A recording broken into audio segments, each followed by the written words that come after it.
Hello guys, may gagawin tayo ngayon, no? At magbubutingting tayo, no? Sa nabili nating street light na basag yung panel, no? At para makapagbigay sa inyo ng konting kalaman at para makaiwas, no? Sa mga ganitong binibinta sa online. Kasi nabili ko ito sa online, no? Na nagbibinta ng mga damage, no? At para at least makakuha kayo ng idea at makaiwas kayo, no? At kung pwede pa na mapakinabangan o okay pa bang bilhin, no? At para makatulong man lang sa inyo, no? Kasi sayang yung pera natin na pinaghirapan, no? Na mapunta sa mga ganitong binibenta sa online na hindi naman pala, no? Tingnan na natin kung pwede pa, no? Nabili ko ito guys sa online.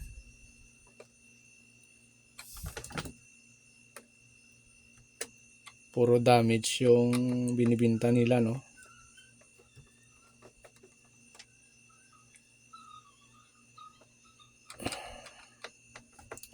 So baklasin natin yung solar panel. Kasi ito yung problema yung solar panel niya, no? Basag. So tingnan natin kung pwede pang palitan, no?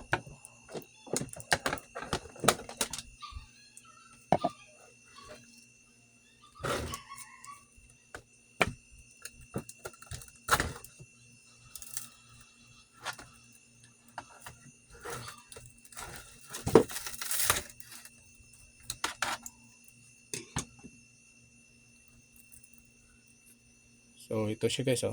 Madali lang man itong baklasin, no? So ito yung loob niya, no? Binili ko to guys kasi ito lang yung kailangan naman is yung lights yung lights niya, no? Kasi mura lang, no? At kung mahilig kayo mag DIY, nasa sa inyo na kung gusto nyo bumili nito, no? Tingnan natin guys kung pwede pang palitan yung glass na napunit, no?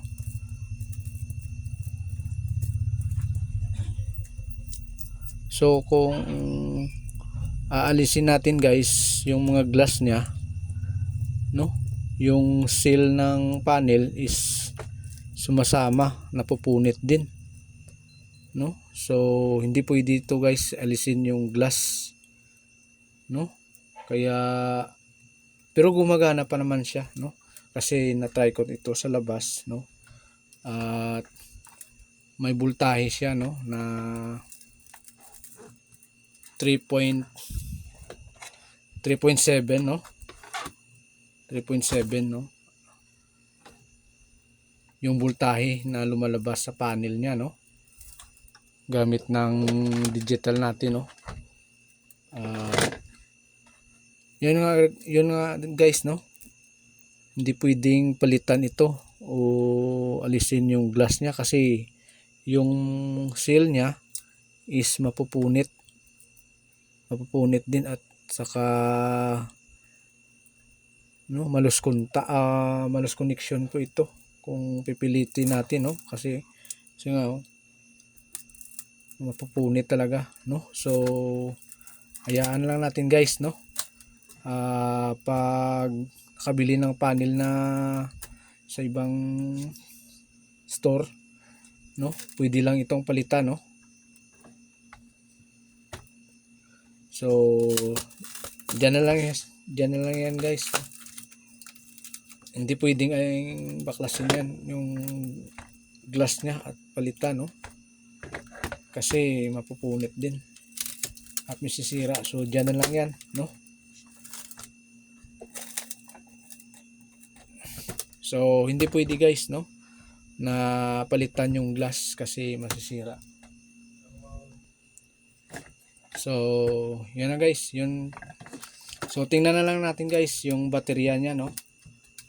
Kung ano yung baterya niya, LiPo4 ba o lithium, no?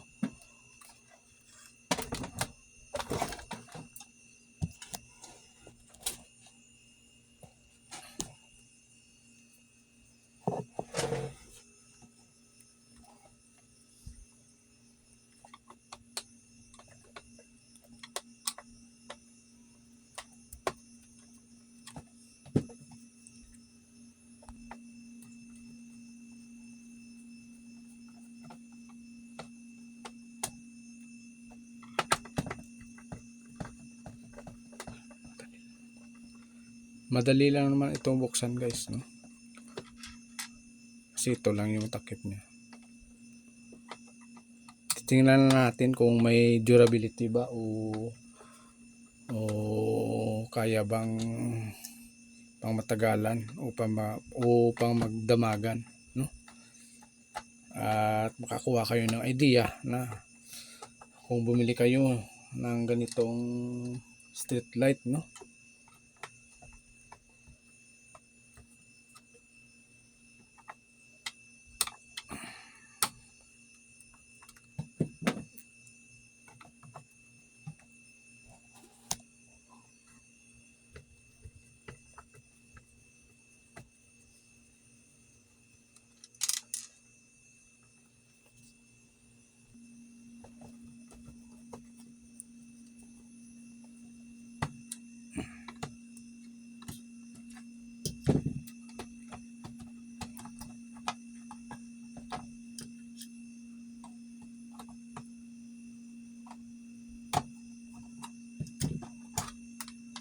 So, tatlong baterya lang guys, no? Siguro mga 3.7 to.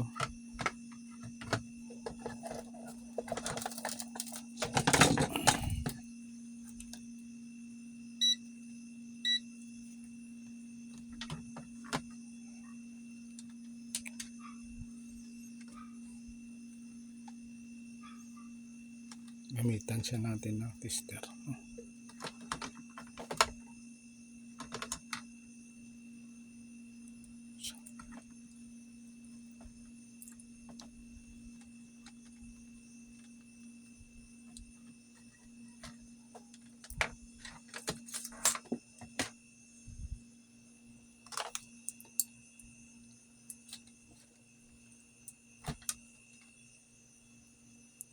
So 3.6 lang guys yung battery niya. So lithium ion to guys, no? 3.7 yung baterya niya, no? At saka medyo mabigat din, no? Pero hindi ito pang matagalan guys, no? Yung mga ganitong solar na street light, no? Kaya kung bumili man kayo nito ng brand new is nasa sa inyo na, no? Pero para sa akin hindi ito pang matagalan, no? Siguro mga 1,500 yung milliampere yung isa o 1,800 milliampere yung isa.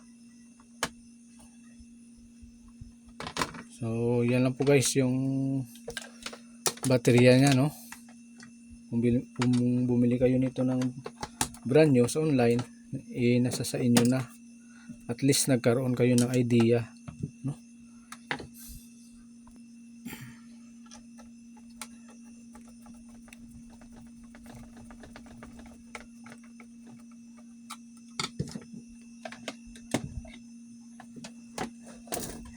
So, ang pinakamabuting gawin nito guys is pwede siyang palitan ng ibang panel na magkabultahe lang siya, no? At sa ngayon is ganito na lang yung pwedeng gawin natin, no?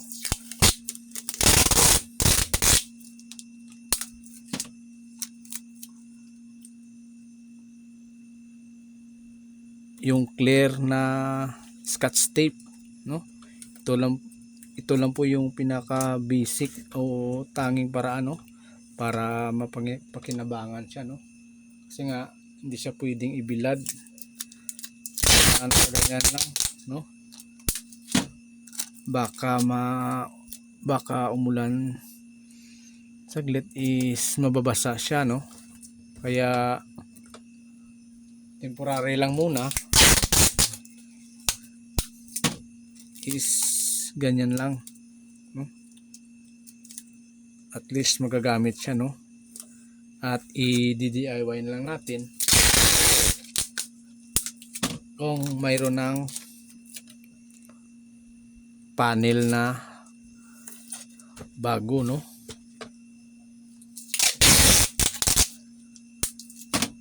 Papalitan na lang natin kung mayroon ng panel na bago, no? Solar panel na bago.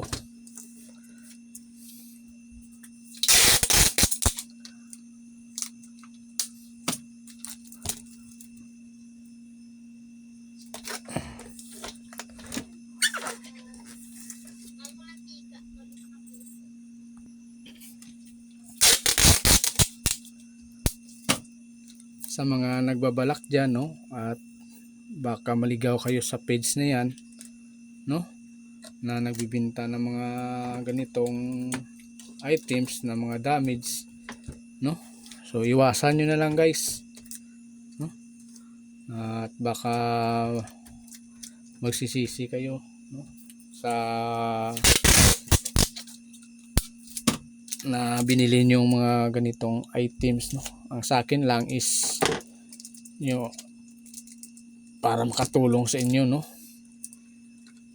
At magagamit pa naman siya guys, no? Kaso lang hindi mo siya maibabad sa araw, no? Na hindi mo na binabantayan, no? Baka nga umulan, no? Mababasa at maso-short yung cell niya sa loob, yung connection niya, no? At yan lang po guys, no? At sana ay nakapagbigay sa iyo ng idea o tips, no, na maiwasan ang mga ganitong items na binibenta sa online, no? At okay pa naman siya guys gamitin, no? Yun, maliwanag naman siya, no? Pero kaso lang is hindi mo na magagamit siya sa labas, no? Yung pinakamabuti mong gawin is palitan yung panel na bago, no? At i-cover mo siya, gawin mo siyang ceiling lights, no? Na hindi nababasa yung lid niya, no? At ihiwalay mo siya, no? At sa susunod is gagawa natin yan ng video kung mayroon na tayong panel na bago, no? I-DIY natin, no? At i-upload natin at makakuha kayo ng idea, no? At para sa akin is okay na din na nabili ko ito ng mura, no? At expected naman ako na hindi maganda yung items na ito, at binili ko lang is ito yung kailangan ko, yung lights niya, no? At papalitan na lang ng bago ng panel, no? Solar panel. At kung may nakuha kayo konting idea, i-paki-subscribe na lang guys, no? Para sa sunod nating idea, at least ma-update kayo sa mga susunod nating video. So yun lang po guys. Salamat. So yan lang po guys yung mai-share natin sa inyo. So salamat sa panunood, no? So hanggang sa muli.